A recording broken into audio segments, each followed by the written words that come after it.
طيب الله أوقاتكم بكل خير. نشرة الأخبار من فضائية إريتريا، معكم فيها شهاب رأيه والمستهل بأهم وأبرز العناوين.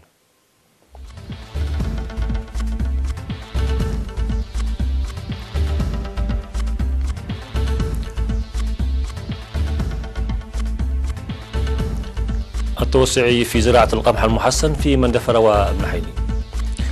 حل نقص خبراء الجراحة في مستشفى غردة. انتهاء انتخابات لجان الصلح في الإقليم الأوسط. قتلى من الشرطة المصرية في تفجير بالقاهرة. ولايات أمريكية تقاضي إدارة ترامب بسبب قرار إعلان الطوارئ. والاتحاد الأوروبي يتعهد بالرد على تهديدات أمريكية بفرض ضرائب على السيارات.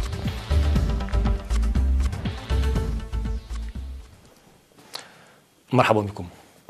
أوضح مسؤول تنمية النباتات في الإقليم الجنوبي السيد تخلو براخي أن الاستعدادات جارية لزراعة موسعة لبذور القمح المحسنة في مساحة أكثر من 500 هكتار في مديريتي ابن حيلي ومندفرة. وأفاد السيد تخلو براخي في الاجتماعات التي عقدت في المديريتين لتقييم محصول العام الماضي، أفاد أن بذور القمح المحسنة زرعت في الأعوام الماضية في مساحة 100 هكتار وأنتجت أكثر من 36 كنتالا من الهكتار الواحد، سواء عبر الزراعة الحديثة والخريفية. وقال كبير الباحثين في مؤسسة حلحلي الوطنية للأبحاث الزراعية السيد نجوسي أبرهة إن البذور المحسنة أثبتت فعاليتها نسبة لإجراء البحوث والتجارب اللازمة عليها من مؤسسة حلحلي ومتابعتها من خبراء الزراعة.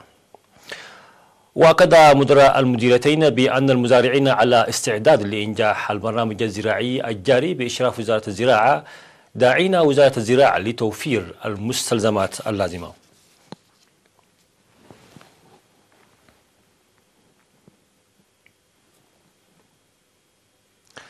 بدأت خدمات العمليات الجراحية مرة أخرى في مستشفى غردات بتوظيف خبراء جراحة في المستشفى. أعلن ذلك في الاجتماع الذي عقد لبحث الأنشطة المنفذة في مختلف المجالات بالمديرية وسبل تنفيذها. وأشار الاجتماع إلى أن المرضى المحتاجين للعمليات الجراحية كانوا يذهبون العام الماضي إلى بارنتو وكرن وأسمرة ويواجهون مصاعب السفر والمصرفات المالية، داعيا لإصلاح سيارة الإسعاف المعطلة. وأفاد التقرير المقدم بشأن التعليم والضمان الاجتماعي عن إرساء المدارس في 15 ضاحية، مشيرا إلى أن النتائج غير المرضية لحصيلة امتحانات الشهادة المتوسطة العام الدراسي الماضي. وقال مديرية غردة السيد إسحاق طعوم إن الأولوية ستمنح هذا العام لضمان نظافة البيئة وإكمال صيانة الطرق وحماية الآثار وصيانة مجاري الصرف الصحي وأنابيب مياه الشرب.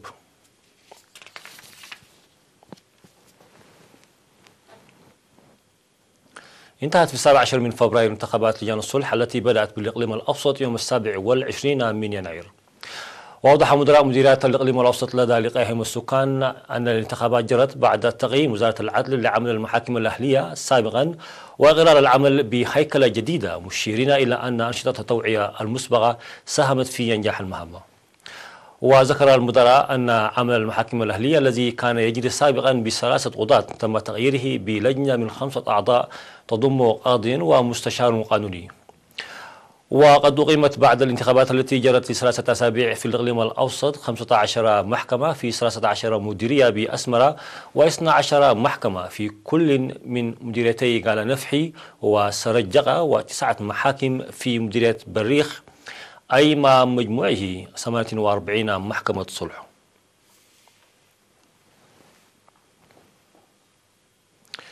التقى رئيس الاتحاد الوطني للشباب والطلبة السيد صالح حمد الدين يوم 16 من فبراير، التقى بشباب إقليم شمال البحر الأحمر وبحث المهام الآنية للاتحاد ودور الشباب.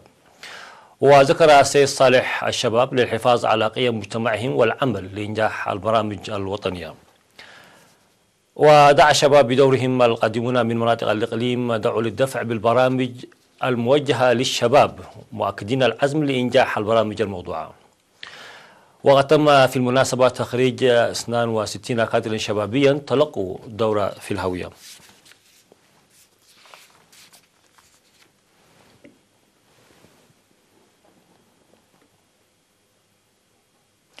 عقد اجتماع في مديرية فورتوساوا لبحث فرص العمل في المشاريع الزراعية لمنح الأولوية للمحتاجين. وأوضح مدير المديرية السيد أبو بكر محمود في الاجتماع الذي عقده لممثلي السكان والمؤسسات الحكومية لضواحي واكاي وتالاي وكولنتيباي وغرمايكا وفجداب وتمرات وأديبرا. أوضح أن الحكومة تقوم بإرساء المشاريع الزراعية لتحسين معيشة المواطنين وفتح فرص العمل، وأن المشاريع الموضوعة لهذا تأتي في هذا الإطار، داعيا مدراء الضواحي ولجان القرى لرعاية وتقديم المهنيين. وأكد الاجتماع على العمل لإنجاح البرامج الموضوعة التي تساعد المحتاجين للعمل والإنتاجية وتحسين حياتهم المعيشية.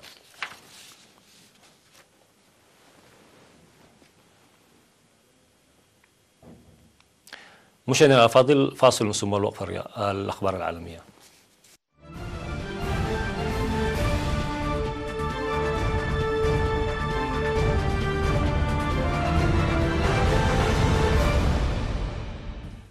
على الصعيد العالمي، قتل 3 من أفراد الشرطة المصرية بينهم ضابط وجرح 5 آخرون لدى تعقب إرهابي في محيط جامع الأزهر بالقاهرة.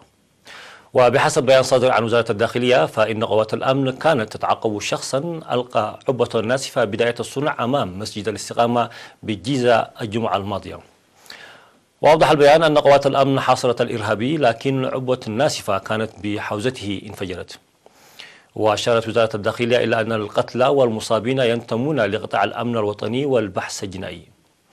وتقول مصادر طبية إن السيدة وشخصين بينهما أجنبي أصيبوا في الانفجار.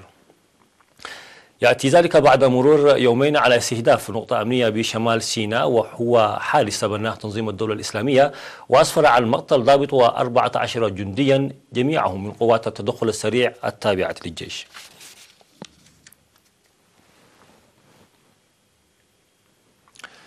رفع 16 ولاية أمريكية دعوى قضائية ضد إدارة الرئيس دونالد ترامب بسبب قراره إعلان حالة الطوارئ وطنية بقية الحصول على التمويل اللازم لبناء جدار على الحدود مع المكسيك. وجاء ذلك بعد مرور أيام قليلة على تفعيل ترامب سلطاته الخاصة بإعلان الطوارئ لتجاوز الكونغرس وتأمين التمويل اللازم للمشروع المثير للجدل. وتعهد الديمقراطيون بالطعن ضد هذه الخطوة باستخدام كافة الوسائل المتاحة. وتطالب الدعوة القضائية بإصدار أمر قضائي أولي يوقف إعلان الطوارئ أثناء استمرار المعركة القضائية، وفقا لتقرير نشرته صحيفة واشنطن بوست. وقرر ترامب إعلان الطوارئ بعد أن رفض الكونغرس منح إدارته تمويلا لبناء الجدار الحدودي.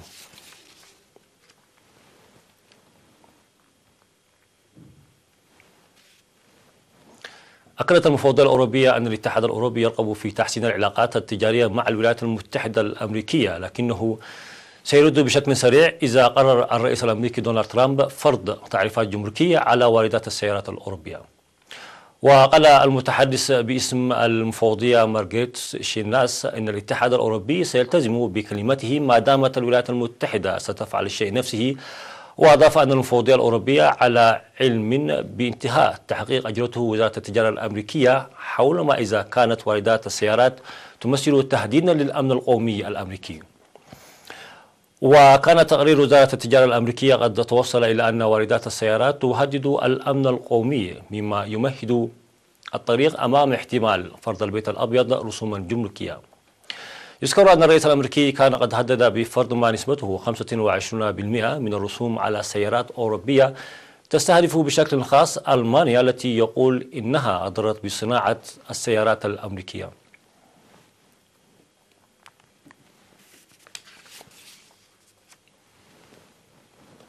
قالت منطقة جبل طارق إن سفينة حربية إسبانية أمرت السفن التجارية بمغادرة مراسيها في المياه البريطانية قرب جبل طارق، لكن البحرية البريطانية تصدت لها وأبعدتها. يذكر أن منطقة جبل طارق لا طالما حدثت توتر بين مدريد ولندن التي تتخذها قاعدة استراتيجية مجهزة بمنشآت عسكرية واستخباراتية أساسية بالنسبة لبريطانيا. وحاولت السفينة الإسبانية توجيه أوامر للسفن التجارية بمغادرة المراسي على الجانب الشرقي من جبل طارق، لكن السفن لم تغادر أماكنها. وذكرت السلطات في جبل طارق أن البحرية البريطانية تصدت للسفينة التي أبحرت بعدها ببطء بمحاذاة الساحل وأسلحتها مكشوفة.